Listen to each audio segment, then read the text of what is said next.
اور اس کو مضبوطی سے پکڑے رہو، یعنی آپ صلی اللہ علیہ وآلہ وسلم کا فرمان تھا کہ یہ کتاب تمہیں گمراہی یعنی فرقہ واریت کی لعنت سے بچائے گی، اس لیے ہر معاملے کے اندر صرف اسی سے ہدایت حاصل کرنا۔ پھر فرمایا دوسری چیز ہے میرے اہل بیت، میں تمہیں اپنے اہل بیت کے بارے میں اللہ کا خوف دلاتا ہوں، یعنی ان کے معاملے میں اللہ سے ڈرنا، میرے بعد ان پر ظلم مت کرنا۔ یہ الفاظ آپ نے مسلسل 3 دفعہ دہرائے۔ حضرت زید بن ارقم ان الفاظ کو سن کر حسین نے کہا کہ اے زید، آپ صلی اللہ علیہ وآلہ وسلم کے اہل بیت یعنی گھر والوں سے مراد کون لوگ ہیں؟ کیا آپ صلی اللہ علیہ وسلم کی ازواج مطہرات یعنی پاک بیویاں بھی اہل بیت کے اندر شامل ہیں؟ زید بن ارقم نے کہا کہ ازواج مطہرات بھی اہل بیت کے اندر داخل ہیں، لیکن دراصل اہل بیت وہ ہیں جن پر زکوٰۃ حرام ہے۔ زید بن ارقم نے کہا کہ علی، عقیل، جعفر، عباس کی اولاد ہے۔ سادہ الفاظ میں حضرت علی اور ان کے تمام بھائیوں کی اولاد ہے، یعنی حضرت علی اور ان کے بھائی رسول اللہ صلی اللہ علیہ وآلہ وسلم کے چچا ابو طالب کے بیٹے۔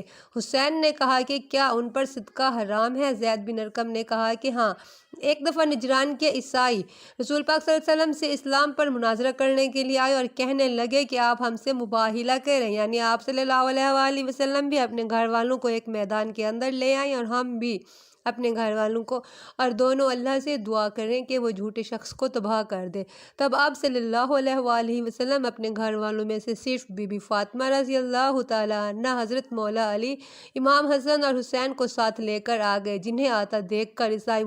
مباہلہ سے خوف زدہ ہو کر میدان سے بھاگ گئے، کیونکہ ان کو اندازہ ہو گیا کہ اللہ پاک ان ہستیوں کی دعا کو کبھی بھی رد نہیں کرے گا۔ مگر اس واقعے سے یہ ثابت ہو گیا کہ رسول پاک صلی اللہ علیہ وآلہ وسلم کے اصل اہل بیت یعنی آپ کے گھر والوں میں کون کون شامل ہے۔ اسی طرح کی حدیث حضرت عائشہ سے روایت ہے، جس کے مطابق آپ صلی اللہ علیہ وآلہ وسلم نے ایک چادر میں حضرت علی، حضرت فاطمہ، حضرت حسن اور حضرت حسین کو لپیٹا اور فرمایا یہ میرے اہل بیت ہیں، جو ان سے محبت رکھے گا اللہ ان سے محبت رکھے گا، جو ان سے بغض رکھے گا اللہ بھی ان سے بغض رکھے گا۔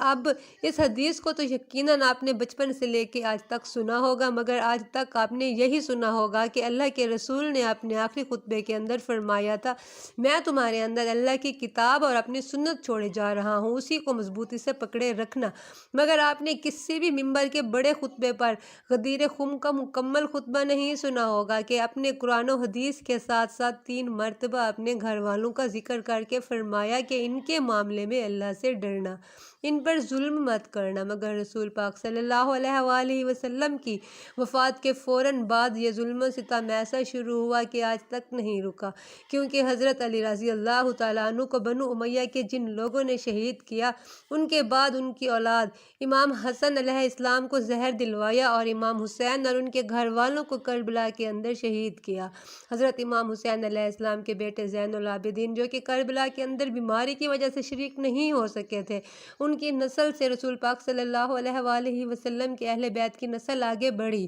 جنہیں ایک ایک کر کے پھر سے بنو امیہ اور پھر بنو عباس کی نسل نے زہر دے کر اور کبھی قتل کروا کر اور کبھی اذیتوں میں ڈال کر ان کو شہید کروایا،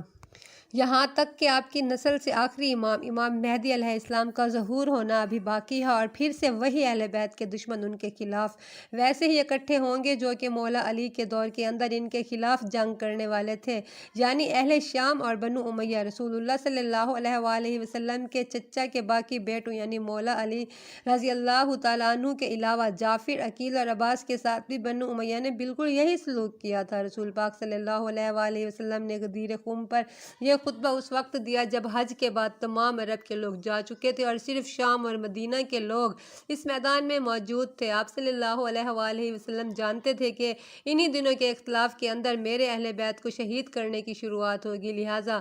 انہوں نے انہیں ہی کہا کہ غور سے سنو، میرے اہل بیت کے معاملے میں اللہ سے ڈرنا۔ اس خطبہ کے اندر ایک قیامت چھپی ہوئی ہے، کیونکہ جب بھی کوئی فرقہ باز مولوی یہ حدیث مکمل بیان کرے گا کہ رسول صلی اللہ علیہ وآلہ وسلم نے فرمایا تھا میرے اہل بیت کے معاملے میں اللہ کا خوف رکھنا، تو ان اہل بیت کو کن لوگوں نے شہید کیا تھا یہ پوری تاریخ اسے کھول کر بیان کرنی پڑے گی، اور سچ کی تو خاصیت ہی یہی ہے کہ وہ ہمیشہ چھپ بھی نہیں سکتا۔ اس ویڈیو کا مقصد حقیقت سے آگاہی ہے، نہ کہ کسی فرقے کا نمائندہ ہو کر بیان کرنا، نہ کسی کی دل آزاری مقصود ہے۔ لہٰذا اپنے دماغ کو کھول کر ان چیزوں کو لاجیکلی اور عقلی طور پر سمجھیں اور سوچیں۔ انسان ہونے کا ثبوت دیں جو کہ سوچ اور سمجھ رکھتا ہے، نہ کہ جانور ہونے کا جو کہ ایک فرقے کے پیچھے دل اور دماغ کی آنکھیں بند کر کے